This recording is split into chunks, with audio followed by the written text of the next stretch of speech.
Hey guys, welcome back to our channel Asian drama updates. Episode 7 में गुवॉन दोही को किस करता है ताकि दाग्योंग उन दोनों को ढूंढ ना सके। जब वो इधर देखता है तो वो इन दोनों को पहचान नहीं पाता और वहाँ से चले जाता है। उसके जाने के बाद वो दोनों लॉकर को जाकर इंस्पेक्ट करते हैं, जहाँ उन्हें कुछ नहीं मिलता। वहीं पर होमलेस वुमेन उन दोनों की कन्वर्सेशन को इंटरप्ट कर देती है और कुछ भविष्यवाणी करती है, जिसमें वो कहती है कि जो चीज़ झिलमिल होती है उसका जाना तय होता है, जो कि उसके फ्लिकरिंग टैटू की ओर हिंट होता है, क्योंकि जब जब उसका टैटू फ्लिकर होता है वो अपनी पावर्स को यूज़ नहीं कर पाता। वो दोनों उस औरत पर ध्यान नहीं देते और वहाँ से चले जाते हैं। उसके बाद ओवन एक गुलाब पर अपनी पावर से ब्लूम करने की कोशिश करता है, जो हो जाता है, लेकिन जब वो लोग चले जाते हैं वो रोज़ काला होकर मुरझा जाता है। बाकियों का पीछा करते हैं, जो अपने घर जाता है और अपनी मदर के साथ अपनी मेंटल हेल्थ को लेकर कन्वर्सेशन करता है। उसके बाद गुवोन और दोही अपने अपार्टमेंट चले जाते हैं और अपने पावर्स के ना होने के रीजंस के बारे में डिस्कशन करते हैं, बट उनको कोई जवाब नहीं मिल पाता। लेकिन गुवोन इसके लिए दोही को ही ब्लेम करता है, क्योंकि पिछली बार भी जब वो दोही को बचाने के लिए गया होता है तो उसकी पावर्स काम नहीं आती और वो दोनों को नदी में गिरना पड़ता है, जहाँ पर उसके हाथ से क्रॉस टैटू दोही के हाथ में चला जाता है। उसके बाद गुवोन और दोही दोनों के सेक्रेटरी उनका सामान लेते हुए घर में आते हैं। गुवोन ने अपने लिए ढेर सारा सामान मंगाया होता है, लेकिन इतना सारा सामान देखकर दोही का दिमाग फिरने लगता है और वो उसे उस सामान को कम करने के लिए कहती है, लेकिन गुवोन नहीं मानता और जिसके बदले में दोही उसको घर से निकाल देती है। घर से निकलने के बाद गुवोन अपनी कार में बैठा होता है, तभी शकुन दोही से मिलने आता है। शकुन गुवोन के बारे में दोही से क्वेश्चन करता है और उसे 1977 की एक फ़ोटो दिखाता है, जिसमें एक खड़ा पर्सन बिल्कुल गुवोन के तरीके दिखाई देता है। दोही उसे हल्के में ले लेती है और पिक्चर में खड़े हुए इंसान को गुवोन का ग्रैंडफादर बताती है, लेकिन शकुन को इस पर विश्वास नहीं होता और जब वो अपार्टमेंट के बाहर जा रहा होता है तो वो गुवोन से मिलता है और उसे एक चैट के लिए ड्रिंक्स पर बुलाता है, जहाँ वो क्लियरली उसे कहता है कि वो उसका पीछा नहीं छोड़ेगा और उसकी सच्चाई के बारे में पता लगा कर रहेगा। अगर उसके बारे में उसे कुछ भी गलत और उल्टा सीधा पता चलेगा तो उसे सबक सिखाकर ही छोड़ेगा। ये सुनकर गुवोन को फ़र्क नहीं पड़ता, बल्कि गुवोन उसे अपना एक फ़ैन बताता है और वहाँ से चला जाता है। वहीं दूसरी ओर गायन पूरी तरीके से ड्रंक होती है और रोड पर चल रही होती है। परेशान गायन उस समय को याद करती है वो गुवोन से मिली थी। उस समय गायन एक छोटी बच्ची थी जिसके पापा एक अल्कोहलिक पर्सन थे, जो गायन को मारने के लिए ढूंढ रहा होता है, लेकिन गायन एक दरवाजे के पीछे छुप जाती है। तभी गुवोन वहाँ पर उसके पापा का सोल कलेक्ट करने के लिए आता है और उसे याद दिलाता है कि 10 साल पहले उसने अपनी विश में पैसे मांगे थे और उसी समय उस पैसे को जुए पर ख़त्म भी कर दिए थे। गोन उसके पापा का सोल कलेक्ट करके जाने लगता है। वही छोटी सी गायन उसे रोकती है और उससे बोलती है कि वो उसके साथ चलेगी। उसी दिन से गायन गोन से अटैच हो जाती है।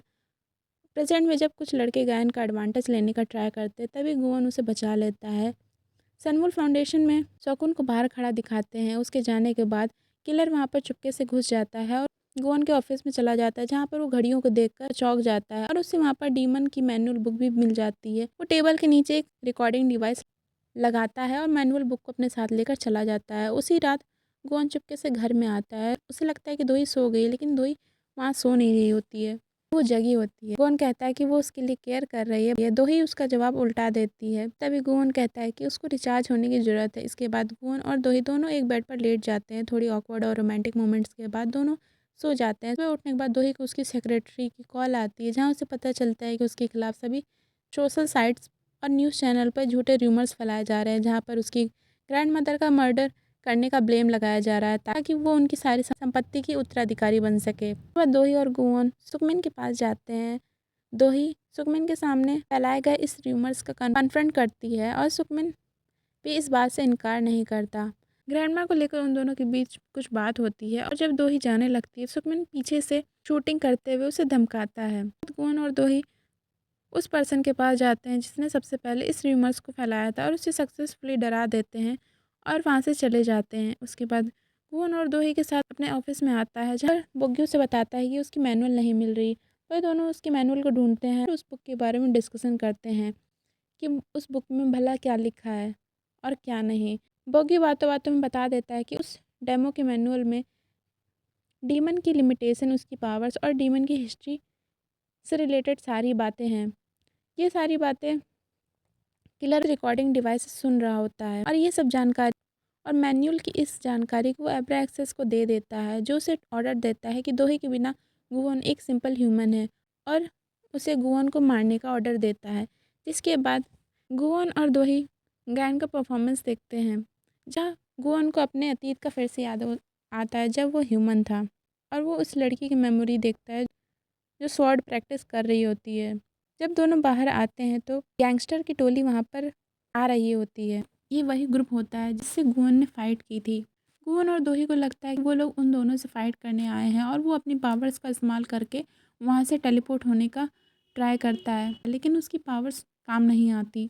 वहीं उसी समय गैंगस्टर उससे फ़ाइट नहीं बल्कि उससे रिक्वेस्ट करने आते हैं ताकि वो उन सबका एक न्यू बॉस बन जाए, और वो सब मिलकर उसके सामने लॉयल्टी की शपथ लेते हैं। उसके बाद जब गायन का परफॉर्मेंस चलता है तो उनको न्यूज़ मिलती है कि दोही को पुलिस ने झूठे मर्डर केस में अरेस्ट कर लिया है। वो जल्दी से थिएटर से बाहर जाता है, लेकिन रास्ते में ही किलर चाकू से उसके सीने पर वार कर देता है क्योंकि गुवन के पास अभी पावर नहीं होती इस अटैक का वो डिफेंस नहीं कर पाता, और वो वहाँ पर गिर जाता है।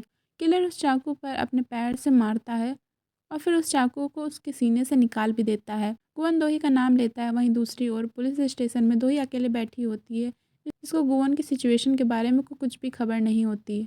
इसी तरीके यहाँ पर एपिसोड 7 का एंड हो जाता है। लाइक, शेयर एंड सब्सक्राइब करना बिल्कुल मत भूलना। तब तक के लिए bye, take care, thanks for watching Asian drama updates.